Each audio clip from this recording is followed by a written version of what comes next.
I hope this is visible. ठीक है, अब अर्लियर लेक्चर से थोड़ा थोड़ा नोट्स हमने किया था, तो हमें पता चला था कंडीशनल प्रोबेबिलिटी का इंट्रोडक्शन थोड़ा क्लास में हमने किया था कि कंडीशनल प्रोबेबिलिटी क्या होती है। Conditional probability is, for example, computing the probability of event B. Event क्या होता है हमें पता है, तो इवेंट बी का अगर हमें प्रोबेबिलिटी निकालना है, जब when event A has already occurred, मतलब ये हमारा सैम्पल स्पेस है, वहाँ पे इवेंट ए पहले से हो चुका है, और given that event A has already occurred, तब जब हम इवेंट बी का प्रोबेबिलिटी निकालते हैं तो उसे हम कंडीशनल प्रोबेबिलिटी कहते हैं। तो मतलब कि अगर ए एंड बी हमारे दो इवेंट्स हैं इन एनी सैम्पल स्पेस या family of events, and probability of A, it should be, and of course not equal to 0, not equal to 0 and A, तब जो probability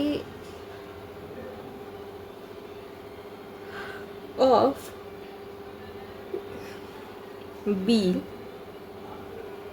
when probability of A has already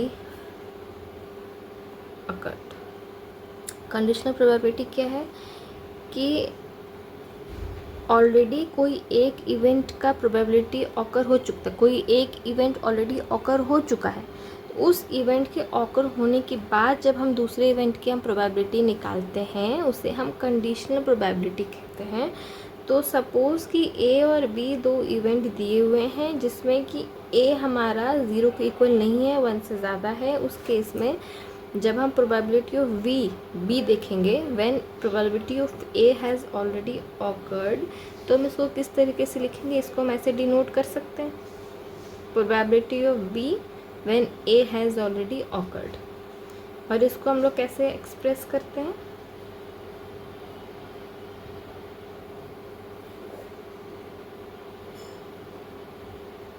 क्योंकि जो ए है ना, ए पहले ही occur हो चुका है, ए पहले ही ऑकर हो चुका है, तो अब ए ऑकर होने के बाद जो हमारा प्रोबेबिलिटी ऑफ बी है उसको ऑकर होना है। तो जब हम उसको डिनोट करते हैं तो उसको हम प्रोबेबिलिटी ऑफ बी गिवन ए इस टर्म में भी डिनोट कर सकते हैं और इस टर्म में भी डिनोट कर सकते हैं। इसमें ए इंटरसेक्शन बी कहाँ से आता है, ऑफ कोर्स अगर दो इवेंट हैं ए और बी, तो जो ये वाला पार्ट होगा वो हमारा ए इंटरसेक्शन बी का पार्ट होगा। उल्टा भी कर सकते हैं कि अगर हमें प्रोबेबिलिटी ऑफ ए निकालना है, A intersection B upon probability of B. अब ये जो प्रोबेबिलिटी ऑफ बी है जो पहले से ऑकर हो चुका है, अब ये बी है जो पहले से ऑकर हो चुका है, अब हमें इसी में से प्रोबेबिलिटी ऑफ ए निकालना है।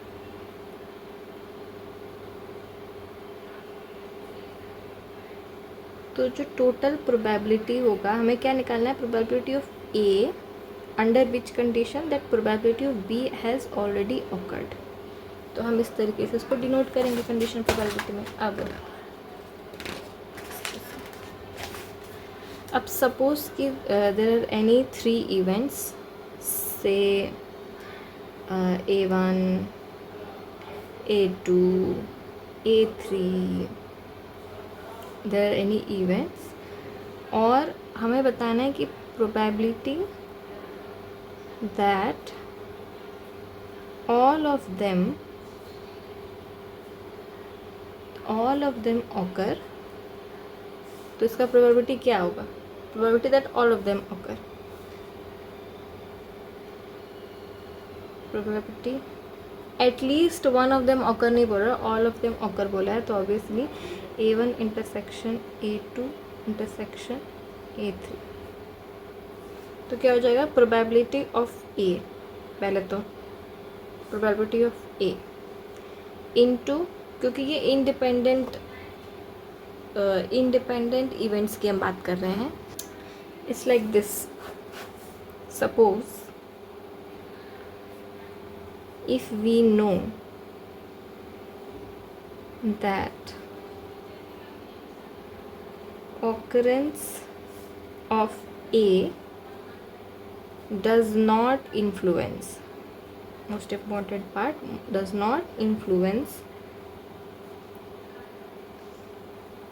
the occurrence of B, ये कब होता है कि जब कोई दो इवेंट ऑकर कर रहा हो और एक इवेंट के ऑकर होने के बाद दूसरे इवेंट को कोई फ़र्क ना पड़ रहा हो, ये होता है हमारा इंडिपेंडेंट इवेंट्स के केस में।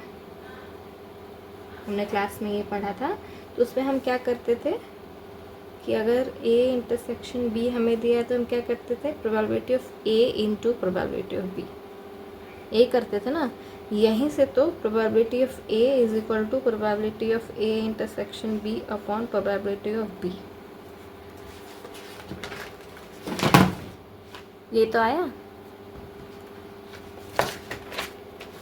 है। अब बताओ कि जब हमें तीन इवेंट्स हैं, suppose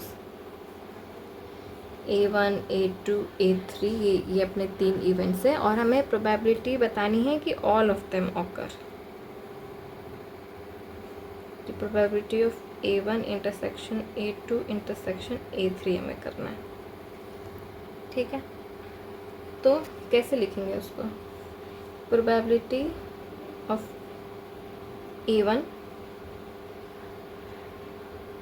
multiply by probability A2 given probability of A1 into probability of A1 into probability of A2 into probability of A3, क्योंकि इंडिपेंडेंट इवेंट से तो हमें तीनों को मल्टीप्लाई करना है, लेकिन यहाँ पे कंडीशन आया हुआ है, इस चीज़ को भी हमें ध्यान पे रखना है। तो भले ही हमें इंडिपेंडेंट इवेंट्स का प्रोबेबिलिटी निकालना है जब ऑल ऑफ देम ऑकर, तो उसके लिए हम A1 into A2 into A3 करेंगे, but this conditional probability, so probability of A1 and probability of A1 has occurred. Now that probability of A1 has occurred, हम बताएंगे कि probability of A2 क्या होगा, when A1 has occurred। फिर probability of A3 occurs, तो बताएंगे जब probability of A1 और A2 दोनों occur हो चुके हैं, है ना। अब सपोज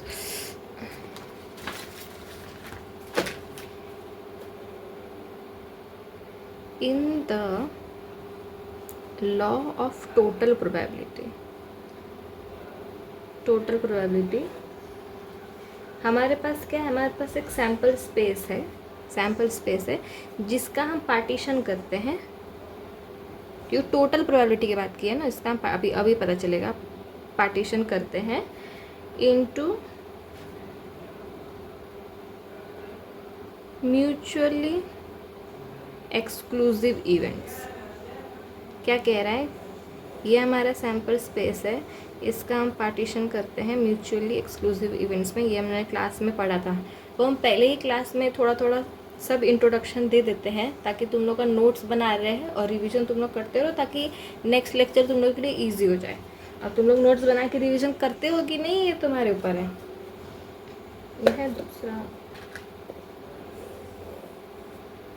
और हमें प्रोबेबिलिटी ऑफ इवेंट, जैसे ये A1 है, ये A2 है, ये A3 है, इसके बारे में हम ऑलरेडी पढ़ चुके हैं क्लास में। A4 है, A5 है, ऐसे करके AN है सपोज, और ये जो बड़ा सा है वो A है। तो हम कहेंगे कि कोई भी सैम्पल स्पेस का हम पार्टीशन करके, टोटल प्रोबेबिलिटी थ्योरी यही कहता है कि इस लॉ में हमारे पास एक सैम्पल स्पेस है जिसका हम पूरा पार्टीशन करते हैं इनटू म्यूचुअली एक्सक्लूसिव इवेंट्स। फिर उसके बाद if event A must result in one of the mutually exclusive and exhaustive event, A1 A2 A3 ये बड़ा सा A है, तो अगर कोई भी इवेंट A ऑकर कर रहा है in one of the mutually exclusive events, तो उसको हम किस तरीके से शो करेंगे। म्यूचुअली एक्सक्लूसिव इवेंट्स का क्या मतलब है? म्यूचुअली एक्सक्लूसिव इवेंट का मतलब है कि क्या मतलब है कि अगर कोई एक ऑकर कर रहा है तो दूसरा ऑकर नहीं करेगा। तो इसको अगर हम स्टेटमेंट फॉर्म में लिखें तो हम ऐसे लिख सकते हैं कि इफ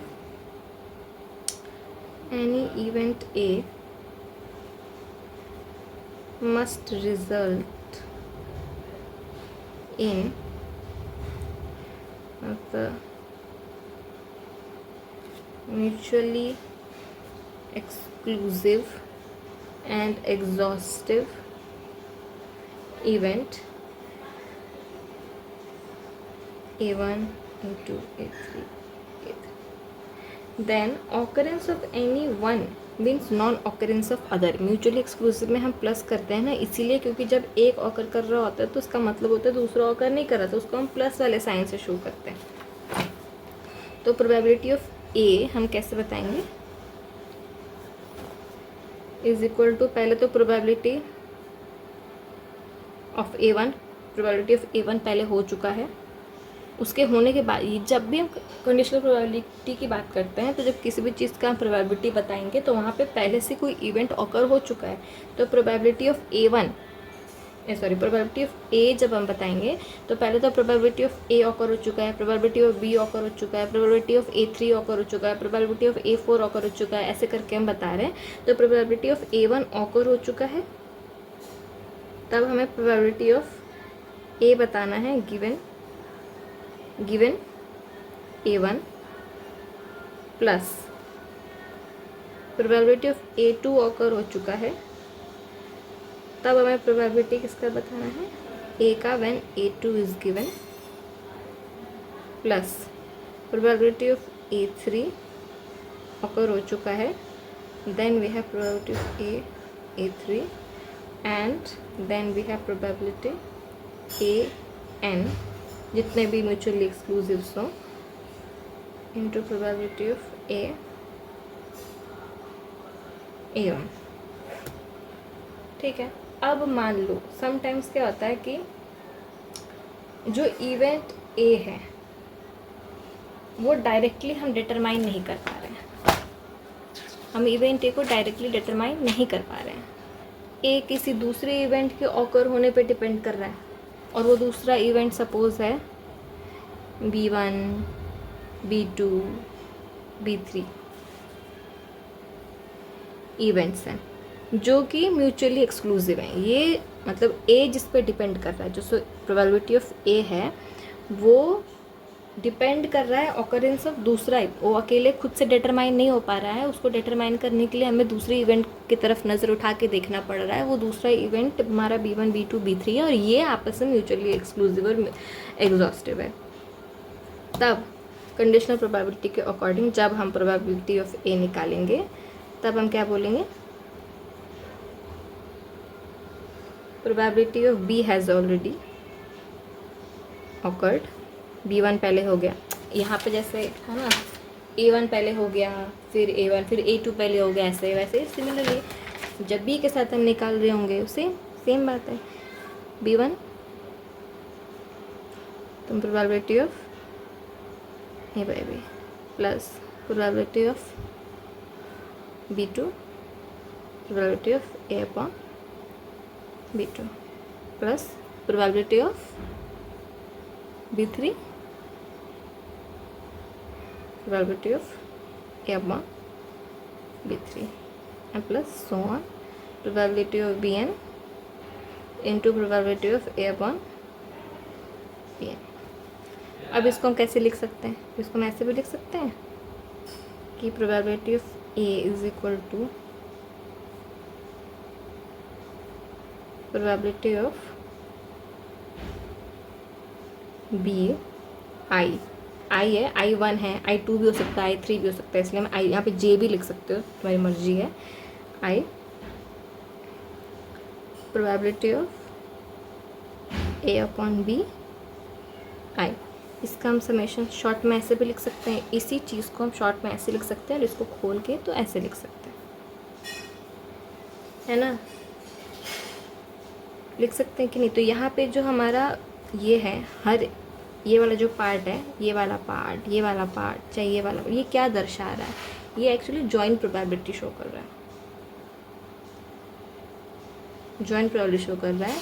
कहने का मतलब कि probability of A suppose B I and probability of B I, अगर हम इसको देखें तो क्या शो कर रहा है, probability of A intersection with probability of B I, ये इसको शो कर रहा है।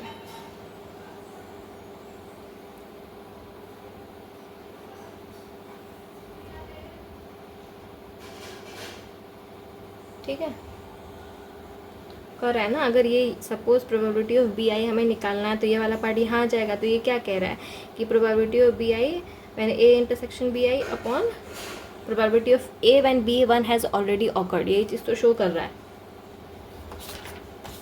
यही चीज़ तो शो कर रहा है। ठीक है, अब कमिंग बैक टू हमारा इंडिपेंडेंस वाला पार्ट, जहाँ हम मल्टीप्लाई कर रहे थे ये A1 into A2 into A3। अब इसको भी हम B के साथ देखेंगे, तब हम इंडिपेंडेंस में आ जाते हैं कि suppose probability of event B, probability of event B occurring, अब इंडिपेंडेंस है तो प्रोबेबिलिटी ऑफ B जो ऑकर कर रहा है वो A से पूरी तरीके से अनअफेक्टेड होना चाहिए, और तभी तो ए और बी आपस में इंडिपेंडेंट होंगे। तो उस पॉइंट पे हम कैसे शो करेंगे, probability of A is equal to probability of A intersection B upon probability of B. तब हम क्या बोलेंगे, probability of A intersection B is equal to probability of A into probability of B. ये उस time पे जब दोनों आपस में इंडिपेंडेंट हो, और ये उस टाइम पे जब डिपेंडेंट हो, म्यूचुअली एक्सक्लूसिव हो। ओके, तो इसको हम ऐसे भी लिख सकते हैं कि probability of A is equal to probability of A when B has already occurred, और you can say that probability of A intersection B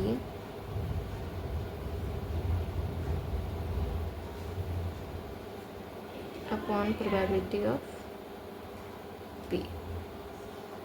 ये इसको for better understand B intersection A कर दो। Generally A intersection B is equal to B intersection A होगा, लेकिन यहाँ पे क्या दर्शा रहा है कि बी हैज़ ऑलरेडी ऑकर्ड, फिर उसमें से उसके ऑकर होने के बाद हम ए को ऑकर कराएंगे, ये वाला पार्ट।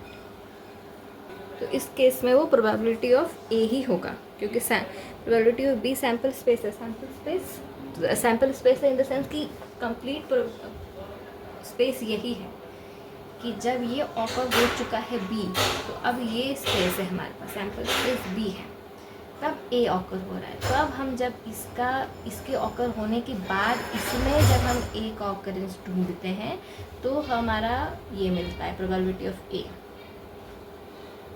क्योंकि जब अगर हम सैम्पल स्पेस के साथ किसी चीज़ का इंटरसेक्शन करते हैं तो वही आता है ना।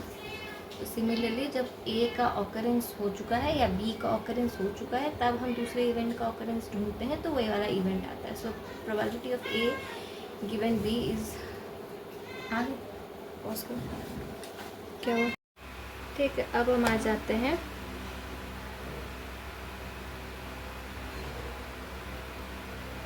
बेस थ्योरम में। बेस थ्योरम क्या कह रहा है कि इफ़ A1, A2, A3 ये अगर म्यूचुअली एक्सक्लूसिव है और एग्जॉस्टिव है, मतलब म्यूचुअली एग्जॉस्टिव और म्यूचुअली आप लिख देते हैं mutually exclusive and collectively exhaustive. Exhaustive का मतलब हम बताए थे क्लास में, माने जितने भी इवेंट्स हैं वो सारे के सारे इवेंट्स कलेक्टिवली सैम्पल स्पेस को रिप्रेजेंट कर रहे हैं, कि जो उनका यूनियन है वो फुल सैम्पल स्पेस को शो कर रहा है। तब फॉर एनी इवेंट ए के, जिसमें के हमारा जिसमें कि हमारा 1 2 n में से कुछ भी हो सकता है, वहाँ पे प्रोबेबिलिटी ऑफ ए के, गिवन प्रोबेबिलिटी ऑफ ए, हम कैसे रिप्रेजेंट कर सकते हैं? Probability of A K into probability of A upon A K upon summation of I, probability of A I, probability of A upon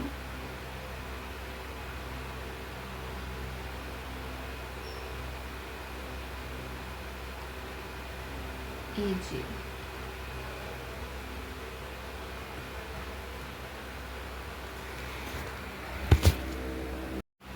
sorry A I और J, यहाँ पे जो लिखा है वही यहाँ पे होना चाहिए।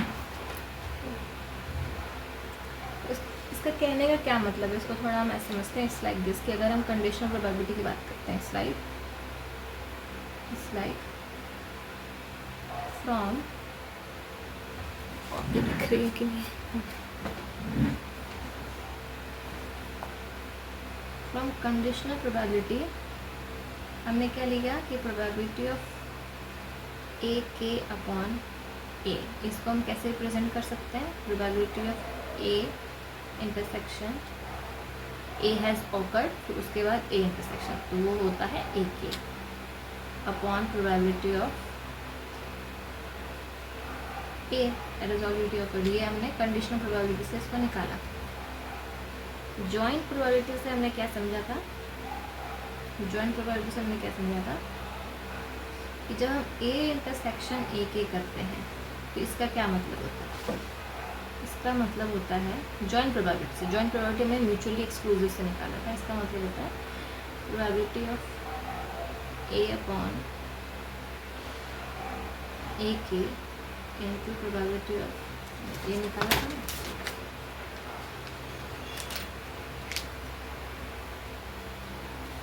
किधर निकाला था?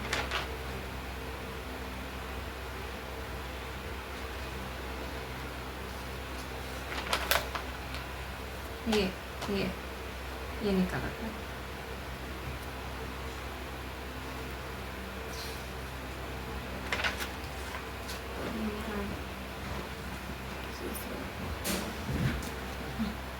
प्रोबेबिलिटी ऑफ ए अपॉन ए की probability of A K.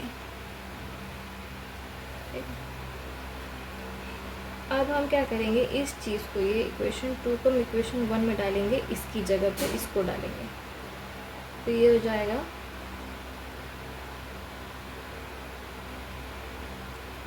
Probability of A K upon A is equal to probability of A K into probability of A upon A के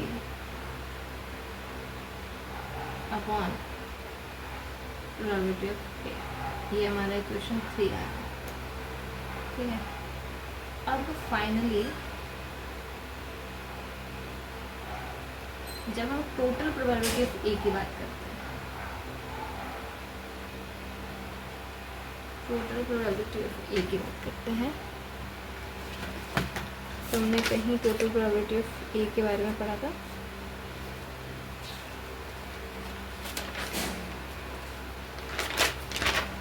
नहीं पढ़ा था तो बात नहीं, लिख लेते हैं। टोटल पढ़ा था बट लाइक किधर गया? टोटल प्रोबेबिलिटी ऑफ ए को हम ऐसे रिप्रेजेंट कर सकते हैं कि नहीं, सीधे सीधे summation of N K is equal to suppose 1 2 3 जो भी है, जिसमें probability of A K into probability of A upon A K, ये टोटल प्रोबेबिलिटी ऑफ ए को हम ऐसे लिख सकते हैं। तो ये जो टोटल प्रोबेबिलिटी ऑफ ए यहाँ पे है, इसकी जगह पे हम ये डाल सकते हैं। तो ये क्या बन जाएगा,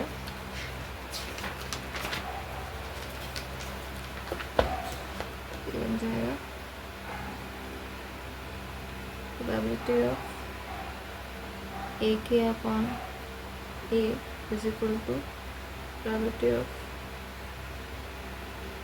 ए K probability of A upon A K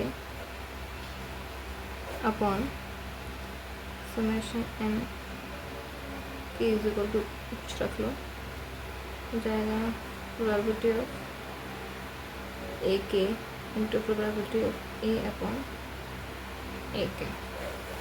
this is what is Bayes theorem.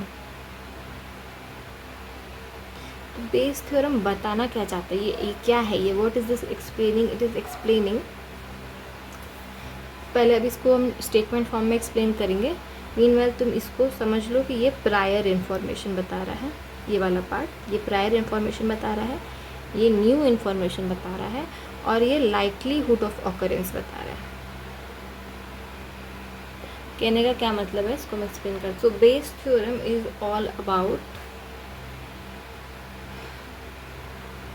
How we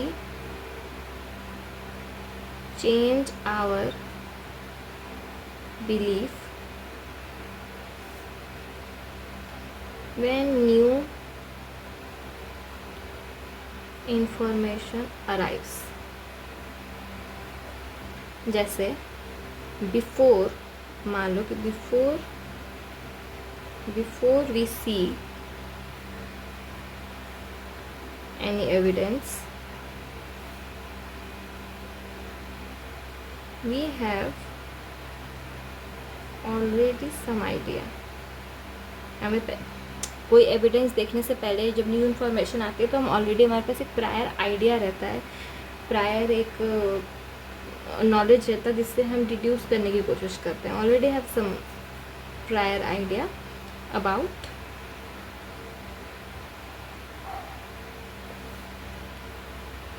how likely something is to happen. इसको हम कहते हैं प्रायर प्रोबेबिलिटी। क्या कहते हैं, प्रायर प्रोबेबिलिटी। ठीक है, नेक्स्ट है सपोज कि एक सर्टेन कंडीशन, एक सर्टेन डिसीज़ है, सर्टेन विलेज में सर्टेन कंडीशन आ रहा है। कि एग्जांपल सोचते हैं, क्या एग्जांपल लें कि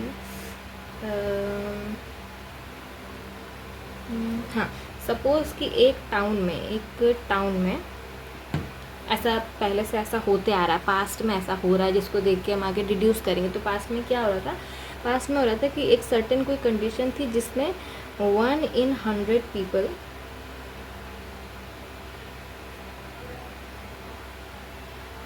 usually suffer from certain kind of disease. ये हमारा प्रायर नॉलेज है कि नहीं, हमने देख रखा है कि 100 में 1 लोग बीमार रहते हैं। तो जो हमारा प्रायर प्रोबेबिलिटी रहेगा वो क्या रहेगा, 0.01। अगर बीमार होने का प्रायर प्रोबेबिलिटी ये है तो बीमार नहीं होने का क्या होगा, 0.99, नॉट सिक वाला, है ना। अब सपोज कि हमने टेस्ट किया, टेस्ट करने के बाद हमें एविडेंस मिल रहा है, तो so we get some evidence. For example like medical test हुआ और उसमें हम कह रहे हैं कि the chance that the test shows positive if the person is actually sick is 95%। मतलब 95% चांस है कि अगर कोई इंसान, स्पेस ख़त्म हो गया, हम क्या बोल रहे थे कि अगर कोई पर्सन सिक है तो जब हम टेस्ट करते हैं तो वो टेस्ट पॉजिटिव दिखाए सिक होने के बावजूद, उसका चांस 95% है, मतलब 95% एक्यूरेट है वो मशीन, तो 0.95। बट इन केस अगर कोई सिक नहीं है और उसको भी सिक दिखा दे, फॉल्स पॉजिटिव के साथ चांस भी तो हो सकते हैं मशीन में, तो वो उसका प्रोबेबिलिटी क्या है 5%, तो उसको हम 0.05 लिख दिए। अब फाइनली जो हमें थ्योरम दे रहा है उसको हम कहते हैं पोस्टीरियर प्रोबेबिलिटी। मतलब जो हमारा पुराना बिलीफ है और जो एविडेंस हमने कलेक्ट किया, जो टेस्ट किया, उसको कंबाइन करके जब हम रिजल्ट निकालते हैं तो उसको हम पोस्टीरियर प्रोबेबिलिटी कहते हैं। यही हमें बेस थ्योरम देता है। After combining prior info with new evidence, यही होता है। जैसे सपोज हम कह सकते हैं कि जो हमारा न्यू बिलीफ है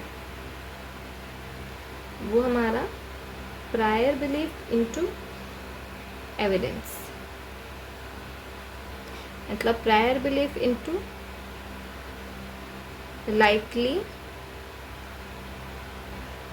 लाइकलीहुड। मतलब एग्जाम्पल लेके देख, मतलब कि जो पोस्टीरियर प्रोबेबिलिटी हम उसको कहते हैं कि वो proportional to prior belief and likelihood. How so? Suppose कि अगर हमें प्रोबेबिलिटी ऑफ सिक बताना है गिवन पॉजिटिव रिजल्ट, तो हम कैसे बताएंगे प्रोबेबिलिटी ऑफ सिक? चलो स्पेस खत्म हो गया था, फिर से आते हैं। ये फॉर्मूला हमने निकाला, ये फॉर्मूला हमने कहाँ से निकाला? ये फॉर्मूला हमने यहाँ से निकाला। जो बेस थ्योरम हमने लिखा था सेम यहाँ पे लगा दिया। Sick positive given sick, positive given sick, sick not sick. और यहाँ पे एडिशन क्यों लगाया नीचे? यहाँ नीचे एडिशन क्यों लगाया? क्योंकि यहाँ पे समेशन लिखा था, समेशन लिखा था और ए के लिखा था। तो के की वैल्यू उस समय पता नहीं थी, तो हमने समेशन करके यहाँ पे के लिखा हुआ है। बट यहाँ हमें पता है सिक और नॉट सिक के बीच में ही देखना है, तो सेम फॉर्मूला लगाया। यहाँ पे समेशन था, यहाँ पे ऐसे प्लस लगाया। तो वैल्यू डालेंगे। सिक होने की प्रोबेबिलिटी जो प्रायर नॉलेज थी वो हमारे पास क्या थी, जो हमें पहले से पता था, वो 0.0901 थी। और कितने लोग जब टेस्ट होने के बाद पॉजिटिव आ रहे थे, सिक होने के बावजूद कितने लोग पॉजिटिव शो कर रहे थे? 0.95। तो ये अगेन 0.95 इंटू प्रोबेबिलिटी ऑफ सिक कितना है? 0.01 प्लस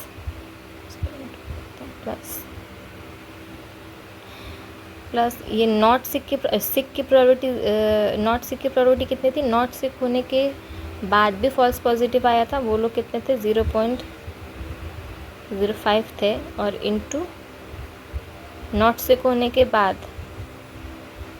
भी जिनका पॉजिटिव आए वो कितने परसेंट थे? माने अगर प्रायर नॉलेज में सिक हमारे 0.01 थे, तो ये हो जाएगा ना नॉट सिक 0.99।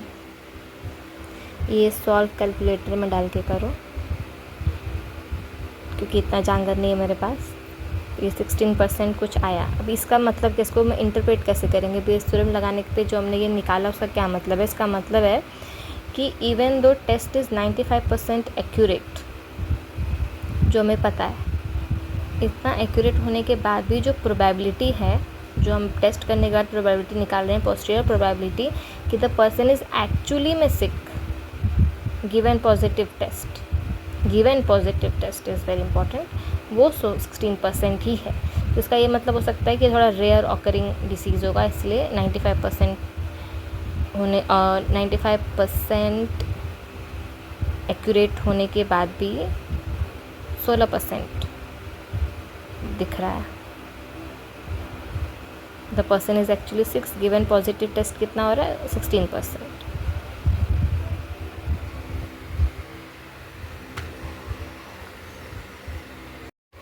ठीक है, तो ये तो हमें पता चला कि ये हमारा प्रायर है, ये लाइक्लीहुड है, लेकिन फिर नीचे वाला पार्ट कहाँ गया? तो नीचे वाला पार्ट हम अगर कांस्टेंट मान लें, ये जो समेशन वाला पार्ट है अगर हम इसको कांस्टेंट मान लें, तो ये जो इक्वल टू का साइन लगा है ये ऐसे प्रोपोर्शनल वाले साइन पे चेंज हो जाएगा। तो इसको हम लिख सकते हैं कि probability by A is equal to probability of A K probability of A upon A K. ये हमारा लाइक्लीहुड है, ये हमारा प्रायर है, इक्वल टू का साइन हो जाएगा प्रोपोर्शनलिटी का साइन, कि डायरेक्टली प्रोपोर्शनल है क्योंकि नीचे वाले को हम कांस्टेंट मान लेंगे। ये हमारा posterior probability, prior probability and likelihood probability.